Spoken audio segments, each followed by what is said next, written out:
Now we're going to talk about competition. And on the screen you'll see a picture of two things that look alike to the untrained eye. You've got a real baby and then you've got a doll. They may be dressed alike.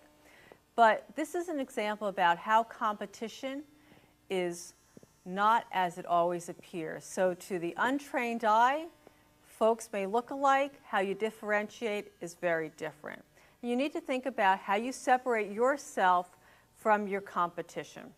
And competition is tricky because it's not just who produces exactly the same product or service that you do, but it's more about who satisfies the same need that you do in the marketplace.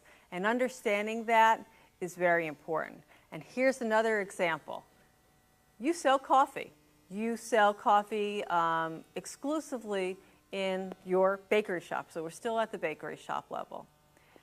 And you don't think you've got competition because there's nobody else selling coffee within a mile of your shop, which would be a nice situation to be in. Pretty unlikely, though. But let's say that has happened. You've convinced you've got no competition. But then you have to think further. What's the need I'm satisfying? And if the need you're satisfying is thirst, then guess what? The soda shop down the street is competing with you because they're satisfying thirst as well. And I'm the customer and I've got $5 to spend. Am I going to spend it on coffee or am I going to spend it on soda or maybe ice cream drinks or lots of other products that satisfy thirst? So you need to really think carefully about who your competition is and position it not on your product but on the need and value and service that you provide. You also need to think in terms of inertia. And inertia is the inability to get an object to move. It's a physics term. But you need to think about your value in terms of getting people to switch.